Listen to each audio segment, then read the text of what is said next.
క్రీస్తు నామమున అందరికీ వందనాలు. ఈరోజు మనం క్యాలెండర్లో ఒక రోజును గుర్తు చేసుకోవటం లేదు.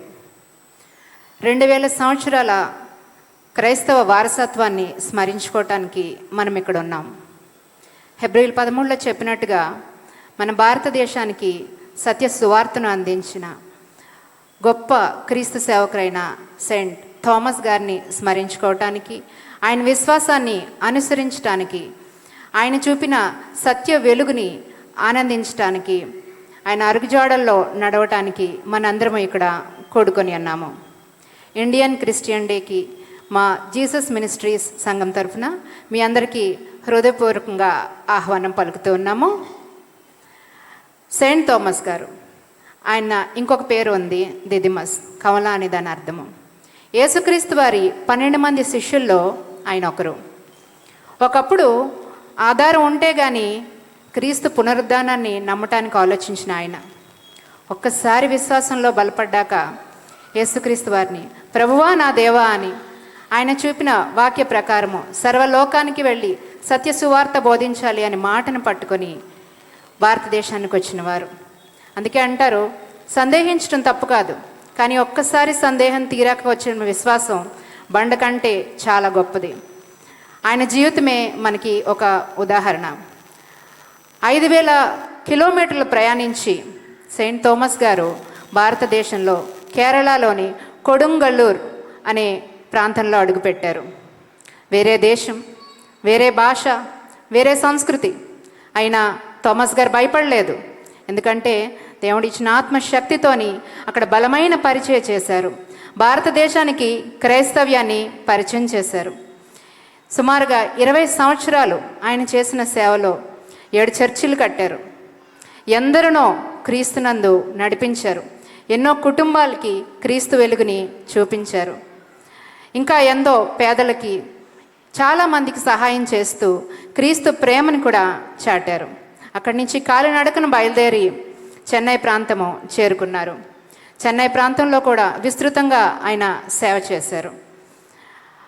క్రీస్తు శకం 72వ సంవత్సరం జూలై 3వ తారీఖున చెన్నైలోని ఒక చిన్న కొండ మీద ఆయన ప్రార్థన చేస్తూ ఉండగా చంపబడ్డారు.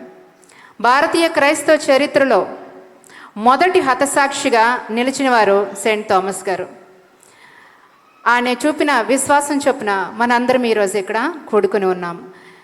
తూర్పుకి పడమరకి వారధిగా ఆయన నిలబడి మన మధ్య ఉన్నారు.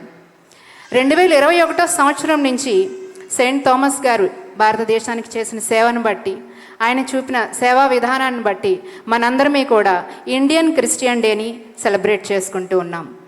భారతదేశంలో పుట్టిన క్రైస్తవులైన మనందరము ఇక్కడ వారమే. ఇది మన ఇల్లు కూడా.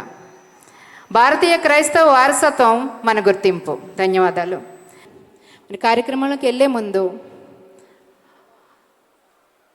మన ముగ్గురు సేవకుల్ని గౌరవించుకుందాము. 20 సంవత్సరాలుగా విశాఖపట్నంలోని సేవ చేస్తూ చక్కగా తన సంఘాన్ని నడిపిస్తూ ఎందరో బిడ్డల్ని క్రీస్తు వైపు నడిపిస్తూ ఉన్నారు. ఎన్నో కుటుంబాలని క్రీస్తు వైపు నడిపిస్తూ ఉన్నారు.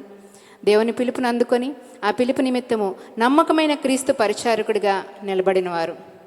అంతేకాకుండా 2013వ సంవత్సరం నుంచి యూట్యూబ్లో వీడియోల ద్వారా, సోషల్ మీడియాలో కూడా యాక్టివ్గా ఉంటూ పరోక్షంగా కూడా క్రీస్తు వాక్యాన్ని, దేవుని జ్ఞానాన్ని పంచుకుంటూ ఎంతోమందికి సత్య సువార్తను బోధించిన సేవకులు. ఈ కార్యక్రమం జరగాలని 6 నెలల క్రిందటే దేవుడు ఆయనకిచ్చిన తలాంతును బట్టి అప్పటి నుంచి ఇప్పటి వరకు కూడా ఎంతో ప్రయాసపడుతూ దీనికోసము పనిచేస్తూ ఉన్నారు. క్రీస్తు యొక్క నిజమైన సేవకుడిగా మన మధ్య ఈరోజు నిలబడిన బ్రదర్ డాక్టర్ జాన్ కొయ్య గారిని పిలుస్తూ ఉన్నాము. ఆయన చేసిన సేవను గుర్తించి, ఆయన వాక్య పరిజ్ఞానాన్ని గుర్తించి అమెరికా యూనివర్సిటీ ద్వారా డాక్టరేట్ కూడా 2025 సంవత్సరంలో పొంది ఉన్నారు. ఒకసారి అందరూ కూడా గట్టిగా మనందరం ఇలా కూడుకోవటానికి దేవుడు ఆయనకి ఇచ్చిన తలంతును బట్టి సంతోషిస్తూ ఉన్నాం. క్రీస్తుని గురించి మాట మాట్లాడాలన్నా, దేవుని గురించిన వాక్యం చెప్పాలన్నా దాన్ని కేవలము వాక్యంలాగే కాదు, కానీ పురావస్తు ఆధారాలతో, చారిత్రక ఆధారాలతో, చరిత్రకారుల ఆధారాలతో వాక్యాన్ని పరిచయం చేశారు మనకి. అనతి కాలంలోనే ఎంతోమందికి సుపరిచితులయ్యారు.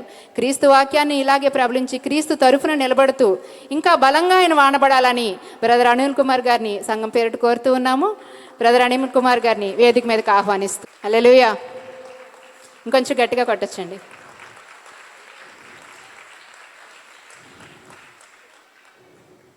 OBCC, own blood of Jesus Christ. ఈ వీడియోస్ చూసేటప్పుడు ఆయన ముఖ్యమైన ఎజెండా ఏంటంటే, క్రీస్తు నమ్మిన వారిగా ప్రతి ఒక్కడూ కూడా క్రీస్తు సైనికుడే, ప్రతి ఒక్కడూ కూడా క్రైస్తవ యోధుడే. ప్రార్థన చేస్తామంటూ ఇంట్లో కూర్చోకూడదు, కానీ ప్రతి క్రైస్తవుడు దేవుని గురించి పోరాటంలో పాల్గొనాలి.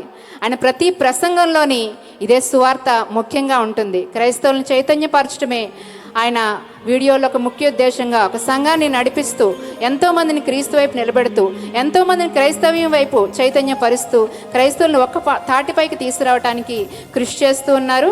మన మధ్య ఉన్న బ్రదర్ హనీ జాన్సన్ గారు వేదికను అలంకరించాల్సిందిగా కోరుచు ఉన్నాము.